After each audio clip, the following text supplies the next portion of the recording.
On a foggy, wet morning like this, we could be in this car's homeland. This could be a morning in the fall or the spring in the Black Forest in Germany. And the car I'm driving, a 1997 Porsche 993 Turbo S, would be right at home. In fact, it's sort of a shame to drive a car with the performance that this car has, 424 horsepower, 0 to 60 in 3.7 seconds in these conditions. But something else this car has, frankly, makes it ideal to drive in these conditions. And that's because this is the first all-wheel drive Porsche Turbo. Inspired and descended from the great and legendary Porsche 959, Porsche put this all-wheel drive system into this, the last of the turbo air-cooled Porsches, to bring some of that ultimate Porsche to a slightly wider audience. I say slightly wider because this is a very rare car. Only 347 were made worldwide, 176 came to the US, and this is one of those cars. So, what is it like to drive a car with this performance in these conditions? Well, if this were anything but a Porsche, I'd probably say we would have rescheduled. But after all, it is a Porsche. So this is what it's made for. And it's quite interesting because, of course, the Porsche Turbo, when it was first introduced, was a truly fearsome car. Porsche had largely tamed the handling of the 911 after it went to the long wheelbase versions in the late 1960s.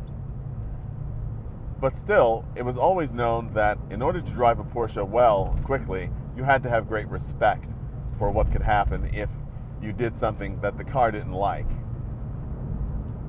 One of the great advantages, of course, of having all-wheel drive is not only additional power down on the road, but it's for control as well. And this car feels very controllable. Now, of course, I'm not driving very quickly, but the power does come on very quickly. But with the twin turbos, it's a totally different experience than those early Porsche turbo cars had, which was quite thrilling in sometimes an unexpected way. I wouldn't exactly say that this feels like a normal commuter car, because it doesn't, but it also has something that every Porsche has, an ability to be very communicative in its road holding. The brakes, of course, are spectacular. One thing which is quite interesting in this car is that you don't get a sense of the engine. The loudest noise is actually the rumbling of the tires, which is slightly disappointing, although you do get, at first acceleration, a little bit of nice turbo whine. But again, obviously, in these conditions, it's going to be minimal. Nothing like the way one of these cars just changes direction. They always mention that in Formula One commentary about the way the cars change direction, and you can feel it in a car like this. It just responds immediately. And when I get to a stretch of dry road, it'll be even more fun. But there's great response here at 2,500, 3,000 RPM. So you don't feel like you have to thrash the car to get something out of it, which is also very useful. Because a car that's good in all conditions is a car that's a pleasure to drive.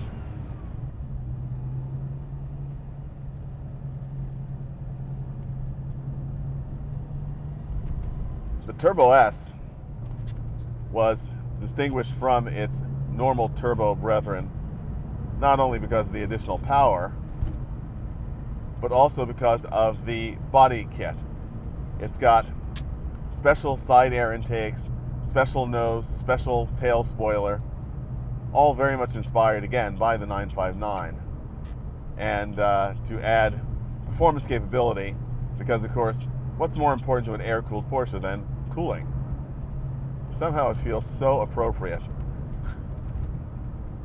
to drive this car in these conditions. And hopefully the deer don't like the fog. For many, 911 enthusiasts, this car is the ultimate of the breed.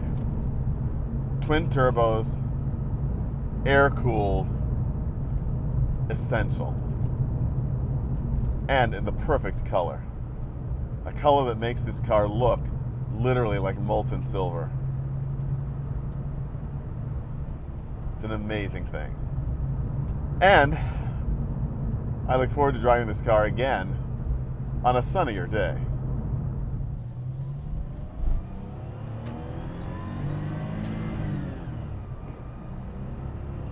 Given its head, the engine spools up near its red line almost immediately. The car squats a little and then just plants itself. This is truly effortless performance. And once you get up to a bit of speed, you do get that wonderful turbo whine in your ear. It's so satisfying. Sort of like a lullaby. The ultimate white noise. Put you in a zen-like state. But pay attention. Meditation is all about being present. And you want to be present when you're driving a car like this. Ich bin ein richtiger Autobahnmeister. Ja. Und jetzt die Sonne kommt. We just need a little more sun.